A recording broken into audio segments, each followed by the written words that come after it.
louer notre Dieu. Tiens.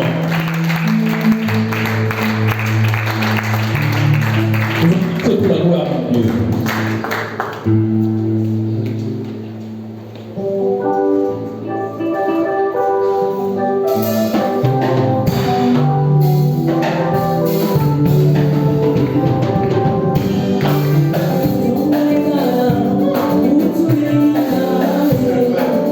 Che buona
Et Dieu soit loué. Nous voulons passer avec ce moment. Un moment merveilleux où nous voulons écouter la parole de Dieu. Mais avant d'écouter la parole de Dieu, nous voulons prier. Nous voulons remettre ce moment entre ses mains. Si nous pouvons dire, Seigneur, je dispose mon cœur, parle-moi. Tel que je sens rien à moi, je dispose mon cœur cet après-midi. Parle-moi car je vais t'écouter. Nous allons prier. Remettons le prédicateur entre le mains du Seigneur et remettons ce moment afin que Dieu lui-même puisse nous parler. Et nous prions. Et levons nos voix. Papa, je te bénis car tu es. Merci pour ta présence. Nous remettons ce moment merveilleux en nous. Nous remettons le prédicateur que tu as choisi cet après-midi entre nos mains, Seigneur. Laisse-toi que tu puisses nous parler. Seigneur, de ta présence, remplis de tes paroles, Père éternel. Seigneur, nous avons besoin de toi. Nous disposons nos cœurs, Seigneur, cet après-midi. Nous te remettons ce moment merveilleux entre nos mains, Seigneur. Descends et agis. Merci, tu es Dieu. Papa, nous voulons te voir. Nous voulons voir ta présence parmi nous. Regarde et nous voulons te faire. Merci, Jésus. Amen. Sous vos acclamations, j'appelle la porte de Dieu.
Je bénis le Seigneur de nous avoir accordé ce privilège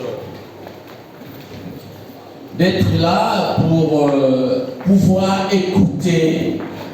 Ainsi dit l'Éternel. Alléluia. Père, je te rends grâce du fait de nous avoir accordé ces temps favorables pour écouter ta parole. Agis en toute puissance. Saint-Esprit, manifeste-toi. Je m'oppose à Satan le diable qui cherche à tout prix à disqualifier les enfants de Dieu. Je les brise avec des chaînes et je les renvoie dans les lieux arides. Au nom de Jésus. Laisse que la paix de Dieu soit notre partage. Amen. Amen. Mais bien aimé, cet après-midi, c'est une grâce déjà pour moi de pouvoir vous parler de la part du Seigneur. Vous savez, durant tous ces temps que j'ai cherché à comprendre qu'est-ce que je vais dire au peuple de Dieu. Vous savez, nous les hommes de Dieu, on aimerait bien être un peu spécial. Donc ça veut dire que nous aimons beaucoup apporter un message qui va nous faire élever. Amen. Mais moi j'ai l'habitude de ne pas chercher à m'élever dans la prédication. Il faut toujours laisser Dieu parler. Amen. Pourquoi? Parce que quand l'homme parle, et c'est là que les choses se tournent aux catastrophes. Au lieu de parler de Dieu, vous allez plus parler de votre propre exploit. Alors que nous, on est là pour entendre, ainsi dit l'Éternel. Amen. Amen. Alors j'ai posé cette question à Dieu. J'ai dit, mais Seigneur, qu'est-ce que je vais dire au peuple de Dieu? Avec des tonnes et des tonnes de prédications que j'ai en possession, mais Dieu me dit de vous parler d'un terme venant de lui-même. Dieu ne fait rien sans rien. Amen. Dis à ton voisin, Dieu ne fait rien sans rien.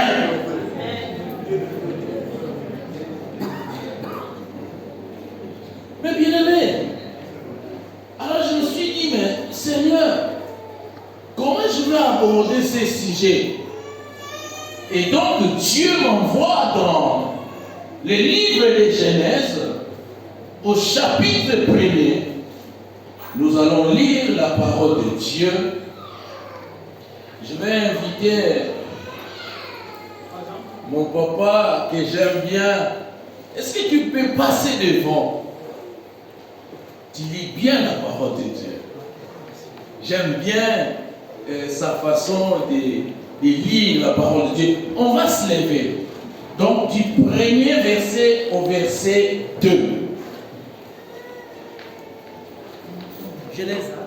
Oui, Genèse chapitre 1er, du premier verset au verset 2. Au commencement, Dieu créa les cieux et la terre. La terre était informe et vide. Il y avait des ténèbres à la surface de l'abîme et l'Esprit de Dieu se mouvait au-dessus des eaux. Dieu dit que la lumière soit, point d'exclamation, et la lumière fut. Dieu vit que la lumière était bonne et Dieu sépara la lumière d'avec les ténèbres. Dieu appela la lumière. Dieu sépara la lumière d'avec les ténèbres. 4. Dieu vit que la lumière était bonne et Dieu sépara la lumière d'avec les ténèbres. 5. Dieu appela la lumière jour et il appela les ténèbres nuit.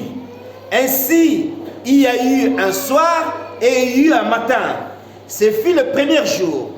Dieu dit qu'il y ait une étendue entre les eaux, qu'elle sépare les eaux d'avec les eaux. Et Dieu fit l'étendue et il sépara les eaux qui sont au-dessus de l'étendue d'avec les eaux qui sont au-dessus de l'étendue. Et cela fut ainsi. 8. Dieu appela l'étendue ciel. Ainsi, il y eut un soir et il y eut un matin. Ce fut le second jour. 9. Dieu dit que les eaux qui sont au-dessus du ciel se rassemblaient à un seul lieu et que les secs paraissent. Et cela fut ainsi. 10. Dieu appela les secs terre et il appela la mer des eaux mer. Dieu vit que cela était bon. 11. Puis Dieu dit que la terre produise de la verdure, de l'herbe portant de la semence, des arbres fruitiers donnant un fruit selon leurs espèces, et en eux leurs semences sur la terre. Et cela fut ainsi. 12. La terre produisit de la verdure, et l'herbe portant de la semence selon son espèce, et des arbres donnant du fruit, et ayant eux leurs semences selon leur espèce. Dieu vit que cela était bon. On continue, papa? Oui, oui. 13. Ainsi, il y eut un soir et il y eut un matin. Ce fut le 3e jour. Dieu dit qu'il y eut des luminaires dans l'étendue du ciel pour séparer le jour d'avec la nuit. Que ce soit des signes pour marquer les époques, les jours et les années. Et qu'ils servent de la luminaire dans l'étendue du ciel pour éclairer la terre. Et cela fut ainsi.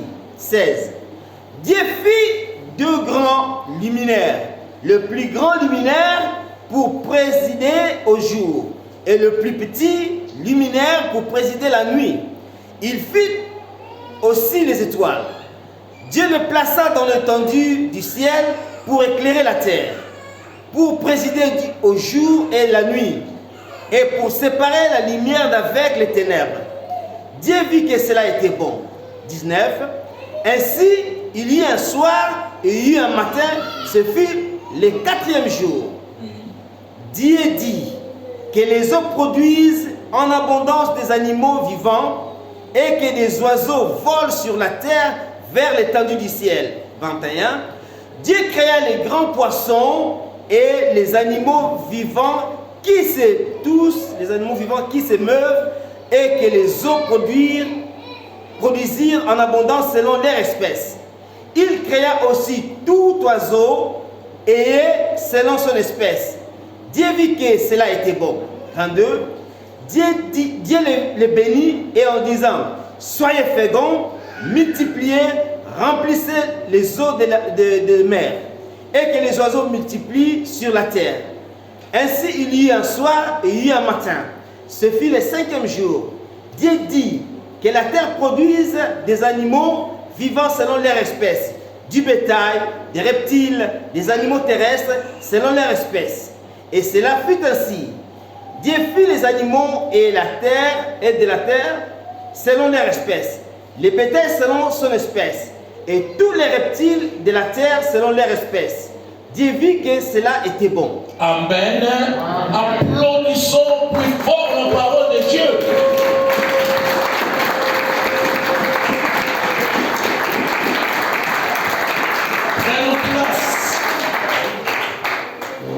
Nous avons suivi la lecture, mais je voudrais juste me focaliser du premier verset au verset 2, où la Bible nous dit que au commencement, Dieu créa le ciel et la terre.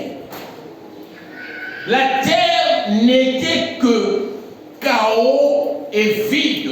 Dans d'autres versions, on dit que la terre était informe et vide. Alléluia. Alors, ces mots informe et vide, dans la plupart des cas, les gens comprennent mal la parole de Dieu. Donc, ils voient qu'au commencement, il n'y avait rien du tout. Alléluia. Mais je vais vous dire qu'il y avait quelque chose. Alléluia. Il y avait quelque chose. Dis à ton voisin, il y a toujours eu quelque chose. Dis-le.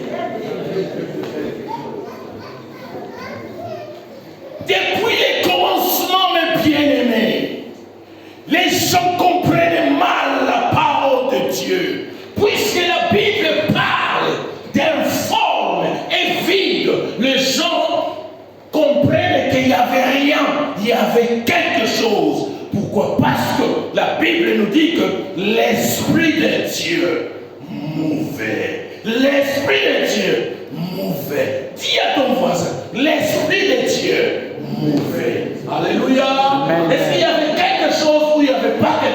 avait quelque chose. Il y a toujours eu quelque chose, mes bien-aimés. Amen. Amen. Amen. Amen. C'est pour cette raison, toi qui es là, tu dois croire au miracle. Amen. Tu dois croire au miracle. Tu as certainement des problèmes qui te tracassent. Je vais te dire une chose, il y a une solution pour toi. Pourquoi? Parce qu'il y a toujours eu quelque chose. Alléluia. J'aime cette parole. Quand les gens pensent qu'il n'y avait rien, mais moi je dis, moi Tony, j'ai dit, il y a toujours eu quelque chose. Et c'est pour cette raison, j'ai toujours cru au miracle de Dieu. Dieu a toujours écouté ma prière. Pourquoi? Parce que j'ai toujours su que ce Dieu a toujours existé. Avant que le commencement, il était là. Alléluia. Le commencement pour toi, homme, mais pas pour Dieu. Dieu n'a pas eu de commencement. Pourquoi? Parce que Dieu a toujours existé. Pourquoi? Il est infini. Amen. Amen. Amen. Mais bien aimés, nous avons suivi la lecture. Je ne vais pas vous raconter tout ce qui a été lu tout à l'heure. Nous avons vu comment un Dieu qui s'est mis au travail. Vous savez, je vais appeler ce Dieu un Dieu travailleur. Alléluia. Un Dieu travailleur. Un Dieu travailleur. Un Dieu travailleur. Un Dieu travailleur. Notre Dieu, c'est un travailleur. Amen. Amen. Est-ce qu'il y a un travailleur parmi nous? Est-ce qu'il y a quelqu'un qui travaille dans une entreprise ici? Amen. C'est lui qui travaille dans une entreprise. Lève-toi. Mets-toi debout. Mets-toi debout. Lève-toi. Celui qui est dans une entreprise, lève-toi. Lève-toi. Lève-toi. Alléluia. Vous avez bien fait. Vous avez bien fait de choisir le travail. Vous avez bien fait de travailler. Est-ce qu'il y a quelqu'un qui peut nous lire 1 Corinthiens, chapitre 7, au verset 33. Lisez 1 Corinthiens, verset, chapitre 7, verset 33, à haute voix. Qui peut nous lire ça rapidement? Nous recherchons un lecteur. Alors, oui. Alors que celui qui est marié se préoccupe des affaires de ce monde, des moyens de plaire à sa femme. Amen. Qu'est-ce qui est dit, ma sœur? Tu peux répondre à la lecture. Alors que celui qui est marié se préoccupe des affaires de ce monde, des moyens de plaire à sa femme. Ah, qu'est-ce qui est dit? Donc, à celui qui est marié doit se préoccuper aux affaires du monde. Pour faire quoi? Pour plaire à sa femme. Pour plaire à sa femme. Écoutez, nous avons des cas de divorce en ce moment dans nos églises parce que l'homme passe son temps à prier Dieu. Oh Seigneur, donne-moi, donne-moi. Est-ce que tu vas amener les versets bibliques à ta femme? Tu dis, chérie, prends ces versets, va au carrefour. Est-ce que ça qui est marqué dans la Bible? Que celui qui est marié fasse quoi? Fasse quoi? Au monde des beaux-arts spirituels, il y a moins de besoin d'avoir problème. Mais c'est simple, l'affaire est simple. On vous demande de vous préoccuper aux choses de ce monde. Pourquoi? Parce que Dieu n'avait pas créé ce monde en vain.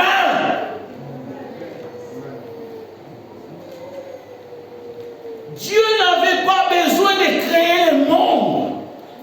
Il a choisi. Donc c'est un choix de Dieu. Alléluia. C'est un choix de Dieu. Il a choisi de le créer. Alors puisqu'il a créé le monde, il avait besoin aussi. Pourquoi Dieu crée le monde? Il crée le monde, pourquoi? Parce que lui-même, dans sa nature, amour. Amen. Donc Dieu veut partager l'espace avec quelque chose. Avec quelque chose. Et Dieu se met au travail. Dieu a choisi de te créer par son amour. Pourquoi? Parce que l'amour de Dieu s'exprime s'il a un être ou un objet autre à aimer. Voilà la raison pourquoi Dieu t'a créé, Dieu m'a créé. Amen. Amen. Il t'a créé pour t'aimer. Il m'a créé pour m'aimer. Alléluia. Amen. Il a créé le monde et les hommes comme une expression de son amour. Il a fait un choix. On ne lui a pas conseillé. Dieu n'a pas de conseiller. Vous savez, aujourd'hui, je vois des hommes de Dieu qui maudissent facilement les enfants de Dieu. Comment peut-on maudire l'être créé par Dieu? Vous vous rendez compte, Dieu s'est mis au travail. Dieu s'est préoccupé pour te créer, pour me créer. Alors quelqu'un d'autre vient pour me maudire. Mais qui est cet homme qui veut prendre la place de Dieu si Dieu lui-même ne m'a jamais maudit? Si Dieu lui-même ne m'a jamais maudit, c'est au contraire. Il m'a tant aimé. Il m'a tant aimé. Il m'a tant aimé. Il m'a tant aimé. Il m'a tant aimé. Alléluia. Mais bien aimé, l'amour de Dieu, comme je vous ai dit tout à l'heure, est l'expression de son amour. Dieu a créé l'univers parce qu'il nous aime chacun. Il t'aime ma soeur, il t'aime mon frère. Et c'est pour cette raison qu'il est là cet après-midi. Pourquoi? Parce que Dieu a vu ton problème, Dieu a vu ton cas. Dieu a vu ta préoccupation. Il te parle. Il veut que tu saches. Il ne fait rien sans rien. Donc s'il t'a créé parce qu'il veut débloquer ta situation. Amen. Amen. S'il t'a créé parce que ton problème de finances, il veut donner la solution. Alléluia. Amen. S'il t'a créé parce que ton problème de mariage, il veut donner la solution. Qui croit à la solution de Dieu ici? Qui croit à la solution de Dieu? Nous croyons tous à la solution de notre Dieu. Amen. Amen. Alors posons-nous la question. C'est Dieu que nous prions. Qui a créé Dieu? Est-ce qu'on a déjà eu le temps de se demander, mais qui a créé ce Dieu? C'est être grand. Est-ce qu'il y avait un autre créateur avant lui? Peut-être qu'il y a eu un autre créateur qui va créer Dieu et ensuite ce Dieu va nous créer. Non. Il nous faut tout simplement admettre, écoutez bien mes amis, il faut tout simplement admettre que Dieu a toujours existé et n'a été créé par personne. Amen. Alléluia. Amen. Même si nos esprits limités, vous savez, nous avons des esprits finis. Des esprits finis, limités. On appelle à concevoir l'infini. Nous avons du mal à concevoir l'infini de Dieu. Mais j'aimerais vous donner un conseil. Ayons la sagesse de ne pas laisser notre faculté de compréhension limiter, imposer des limites à l'infini de Dieu. Alléluia. Amen. Lisons dans Genèse chapitre 2 au verset 7. Qu'est-ce que la Bible nous dit? La Bible nous dit ceci: l'Éternel Dieu façonna l'homme avec la poussière de la terre. Il insuffla un souffle de vie dans ses narines et l'homme devint un être vivant. Donc il a fallu que Dieu crée la terre. Et ensuite, il prend cette même terre, il va façonner l'être que tu es. Alléluia. Dieu ne fait rien sans rien. Dieu ne fait rien sans rien. Dieu ne fait rien sans rien. S'il fait quelque chose parce que tu existes, tu vas dire toi-même, s'il fait quelque chose parce que j'existe, nous allons le confesser, nous allons le dire. S'il fait quelque chose parce que j'existe. Amen. Oh, quel côté. C'est merveilleux de savoir que Dieu ne fait rien sans rien. Ce n'est pas pour en vain que tu existes. Tu existes parce qu'il veut se glorifier en toi. Tu es l'objet de son affection. Tu es l'objet de son amour. Même si les hommes de ce monde te reprochent, mais Dieu ne te reproche de rien. Amen. C'est incroyable. C'est incroyable. J'ai vu un Dieu ne pas reprocher un homme dans la Bible qui avait fauté. C'est au contraire. Il fait une alliance éternelle avec cet homme. Vous savez comment il s'appelle cet homme? Le roi David. Ah ben oui. Si vous lisez la Bible, vous ne trouverez pas un homme comme lui. Non. Dieu a élevé David au-dessus, je dis bien. Alléluia. Il a fait une alliance éternelle avec David. Vous vous rendez compte? Dieu fait une alliance avec un être humain. Pas n'importe quelle alliance. C'est même pas l'alliance avec Abraham. C'est au-dessus de l'alliance que Dieu va faire avec Abraham. Mais l'alliance avec David va être au-dessus. Alléluia. Amen. Nous allons lire un passage dans 1 Roi chapitre 17. Alors, dans ce passage, j'aimerais vous dire quelque chose. Nous n'allons pas les lire, mais nous allons quand même lire quelques passages là-dessus.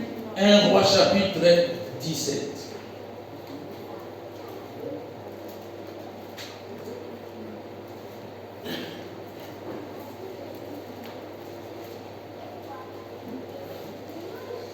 Alors, la Bible nous dit,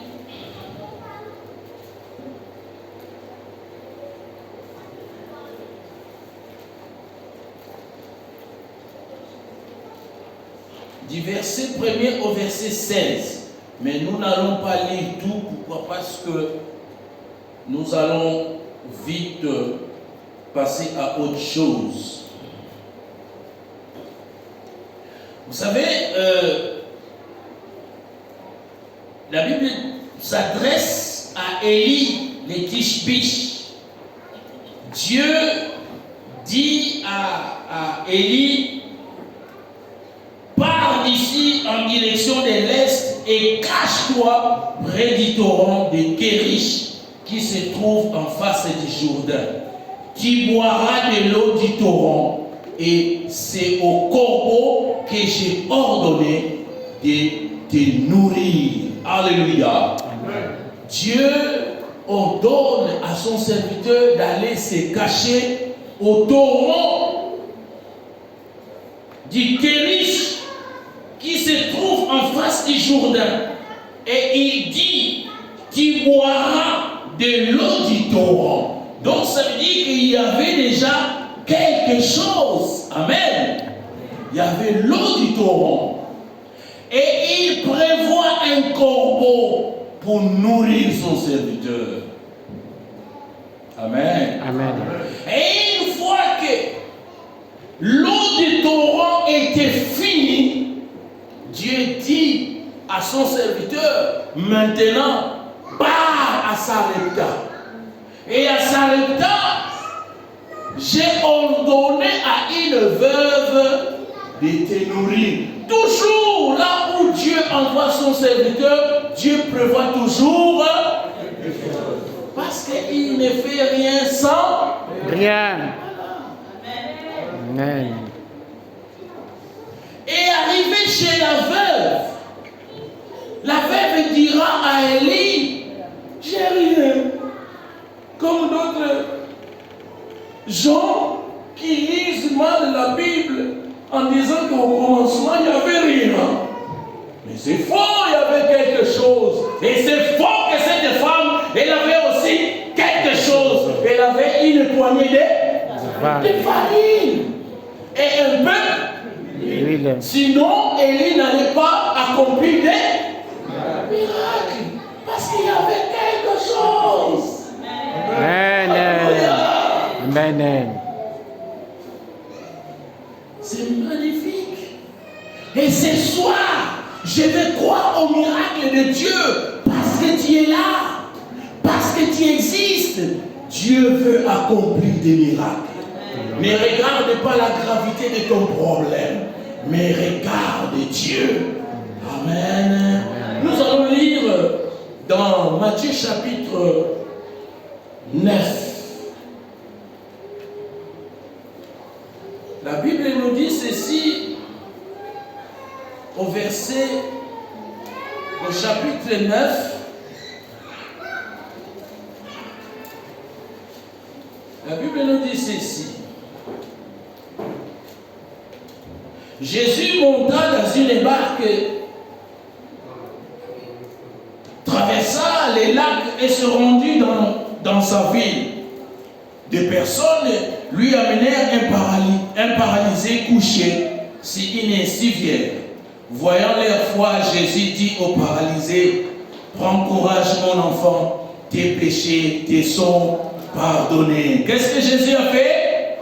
Il a pardonné. Est-ce qu'il a pardonné en vain? Il y avait quoi? Il y avait quelque chose. Il y avait quelque chose. Et c'est quelque chose, c'était quoi? La foi. Dieu ne fait rien sans rien. Écoutez, il y en a d'autres qui sont ici, ils sont déjà en train d'imaginer. Ouais, mais il appelle à l'existence ce qui n'existe pas. Hein? Oui, c'est vrai. Mais pour toi, ça n'existe pas. Mais pour Dieu, Ça existe. pour Dieu, Ça existe. eh oui, il fait rien sans rien. Il accomplit toujours des miracles. Pourquoi? Parce qu'il y a Quelque chose. quelque chose. Et s'il n'y a pas quelque chose, mais il y a qui? Mais il y a Dieu lui-même déjà. Il y a lui, Dieu, il y a Dieu lui-même. Donc ça veut dire qu'il y a, Quelque chose. il y a quelque chose. Écoutez, la Bible nous dit ceci.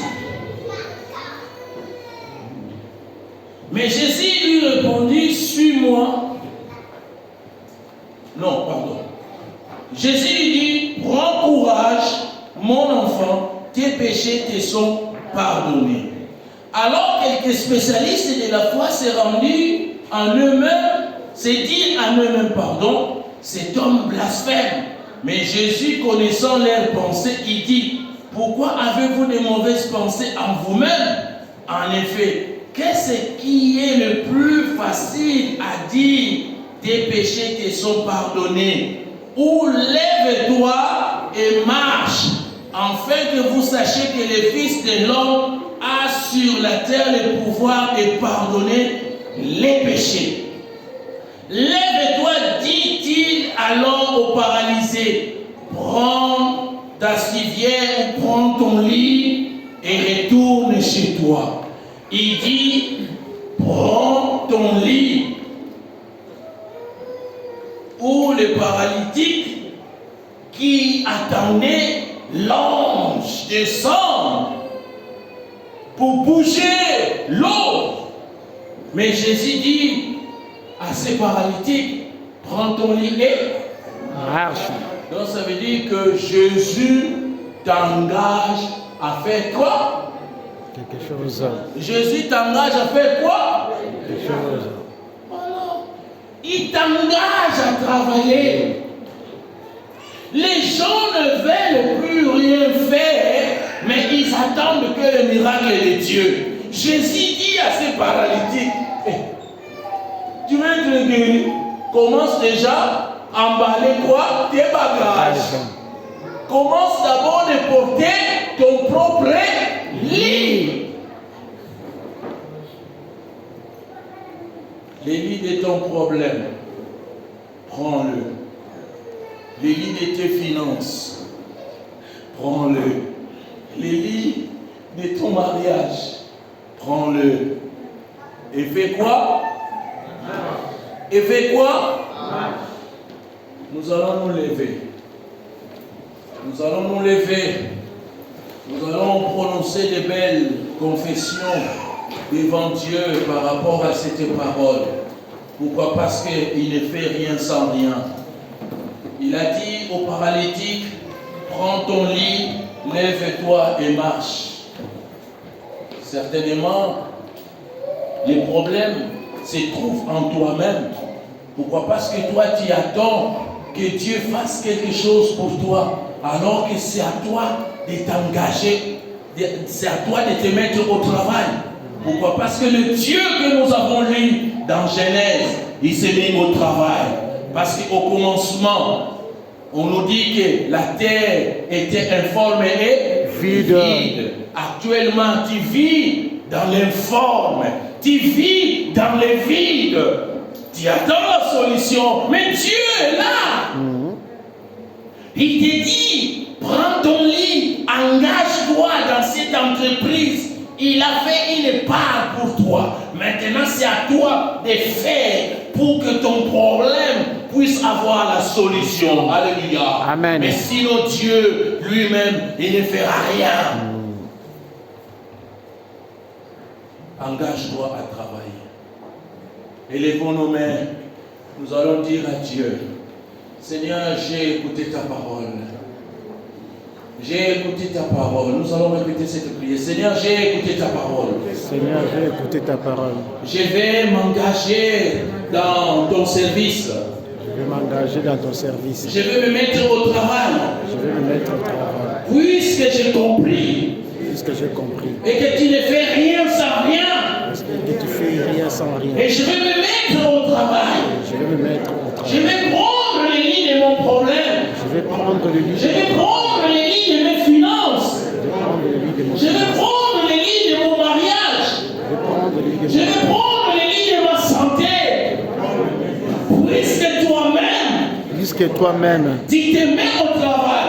tu te mets au travail. Et moi aussi, Et moi aussi, je me mets au travail. je me mets au travail. Au nom de Jésus. Au nom de Jésus. Prions tous, alléluia. Élevons nos voix, alléluia. Oh Seigneur, merci. Seigneur, merci pour cette parole. Parce que tu nous engages à travailler pour toi. Tu nous engages, oh Dieu de gloire, à nous mettre au travail.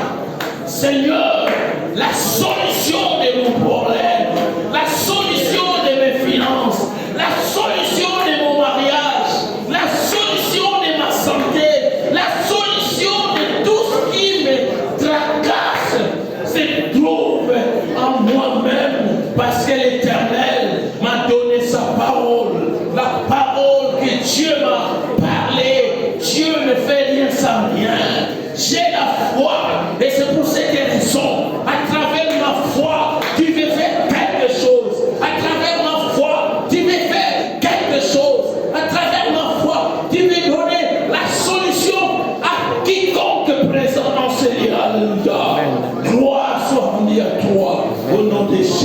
Alléluia.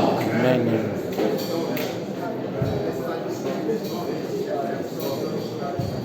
Merci Père. Merci Seigneur Jésus. Gloire et louange à toi. Est-ce qu'il y a quelqu'un parmi nous désire qu'on prie pour lui? Passe devant. Nous allons prier Dieu. C'est lui qui sent dans son cœur les besoins de la prière. Passe devant.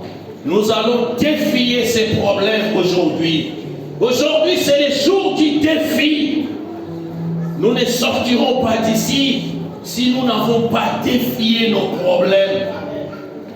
Et celui qui se sent vraiment qu'il est dans les besoins, passe devant. Nous allons prier Dieu. Alléluia. Parce que ce Dieu ne fait rien sans rien. Il est là pour apporter la solution. Alléluia. Oh Dieu de gloire. Alléluia. Vois ton serviteur. Tu connais son besoin. Alléluia. Oh, ce n'est pas en vain qu'il est là. S'il est là, Père, parce que tu veux donner la solution à son problème, il pourra te servir en toute tranquillité et en toute confiance. Au nom de Jésus. Alléluia. Lève-toi. Prends les lits de ton problème et marche. Alléluia. Oh Éternel, vois cet homme qui s'approche devant toi. Il attend de toi quelque chose. Puisque tu l'as mis dans ce monde, oh Dieu, tu ne fais rien sans rien. Donne la guérison, donne la solution à son problème. Au nom de Jésus, prends ton lit de tes problèmes et marche. Alléluia, alléluia. Oh Jésus, vois cette jeune fille qui s'approche avec l'enfant. Père de gloire, tu connais son besoin. Oh, ce n'est pas en vain qu'elle est là. Puisque tu ne fais rien sans rien. Jésus, son existence, ta mère a fait quelque chose dans sa vie. Alléluia. Donne la solution à son problème qui les tracasse. Au nom de Jésus, prends ton lit de tes problèmes et marche. Alléluia. Alléluia. Éternel. Alléluia.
qui n'ont pas de commencement ni fin. Jésus-Christ, l'alpha et l'oméga, le commencement et la fin. Reçois l'adoration, la louange, la magnificence, Dieu vienne à jamais, au siècle des siècles. Amen. Acclamons, acclamons.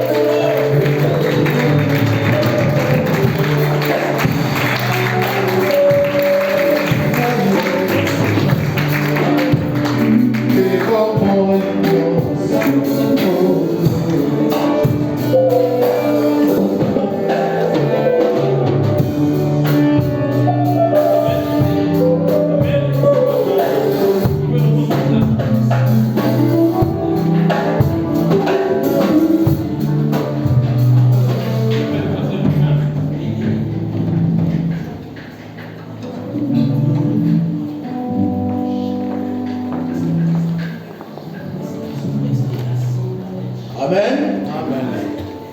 Nous disons merci à notre Dieu pour tout ce qu'il nous a enseigné. Que le nom de Dieu soit loué. Amen. Donc, nous avons fini notre culte. Avant de faire des annonces et passer à nos offrandes, j'appelle Maman Tazia et l'équipe de finances qui viennent nous expliquer là où nous sommes dans notre projet d'achat. Amen. Donc j'appelle Maman Tazia et l'équipe de finances pour venir avant nous expliquer.